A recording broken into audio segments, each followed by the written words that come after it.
লোককে আমি কই বাবু আমার লোককে তুই আমি কত জায়গায় গেছি আমার এই লোককে আমার ঘর সব সামলাইছে আমার লোককে আমি কই যাই বাবু রে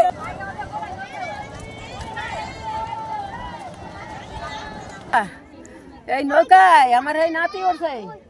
এই নৌকা বলে এদিকে না কই বান্ধা ছিল আমি কই তারি না ওই দুর্গা ভোলা এত এই বাড়ির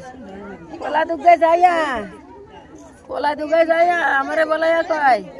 আমার মা ভিয়ার গাড়ি হালড়ি দই নদীর পারে এসে আমার মা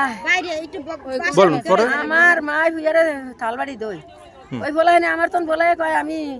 লাভ মারিয়া বাইরে নামি আইয়া ভারি আমার মা ওই থালবাড়ি থুইয়া দৌড়ে নদীর ফাড় দিয়া উইয়ানে আইছে নৌকার মধ্যে আমার বলে নাতি আমার নাতি আমার বউরে দেখা নাতি নদীর মধ্যে ভরিয়া গেছে ভরিয়া যাওয়ার পর বউ বলে হেনটা লাভ দিছে নাতিরে ধরতে বিল্লা বউ নামছে নামিয়া ওই হতর মধ্যে ভরিয়া গেছে আমিও দেখি নাই এতটুকু বলা ওই দুইজনের জিগায় কি রে আমার নাতি বাঁচতে পারছে অনেক দূর গেছি গা নাতি তলায় নাই নাতি ওদের হাতর জানে না আমার মা নাতির ধরতে যাই নিচের দিকে গেছি নাতি বাসে উমে গেছি মা নাতির উড়াইতে নাই মায় ওটারে নাই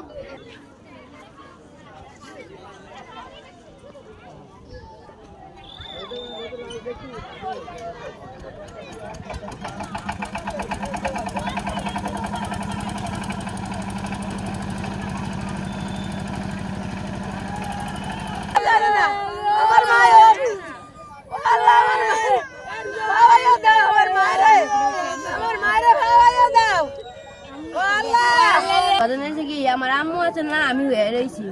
আর আম্মু আছে বাইরের লগে আইছে আর বাইরে বাইনো করে গেছে আম্মু আবার পিছে গেছে আর আবার আম্মু গেছে বাই গেছে আর আমার উড়াইতে পারে নাই আম্মু তারাই গেছে ব্যাপার হচ্ছে বিপদ তো কারো বললে কই আসে না আপনারা ধৈর্য ধারণ করেন আল্লাহর কাছে বলেন আল্লাহ যেন যে নদীতে পড়ছে তার যেন পাওয়া যায় এই বিষয়টা আপনারা আল্লাহর কাছে বলেন 25-30 হাত পানি খুব গভীর ওই ছেলে পড়ার পরে ওই ছেলেকে উঠাইতে যায় মা যখন ঝাঁপ দিছে মা নদীর নিচে চলে গেছে সাঁতার জানে না পানি নিচে চলে গেছে এখন তারপর থেকে ওই ছেলেকে আবার অন্য লোক দেখিয়া যে ছেলেটা উপরে ছেলেটার উঠানো এখন উপরি বাহিনী বলতে ফায়ার সার্ভিসের ইউনিট কাজ করতেছে তারা খোঁজাখুঁজি করতেছে এলাকার লোকে খোঁজাখুঁজি করতেছে জাল দিয়ে খোঁজাখুঁজি করতেছে যাতে পাওয়া যায় আর ইনশাল্লাহ এখানে 2 ঘন্টা আগে খবর পেয়ে আমি আসছি আইসা আমি সবার সাথে আলোচনা করছি এবং খোঁজাখুঁজির জন্য আমি চেষ্টা চালাইতেছি সবাইকে নিয়ে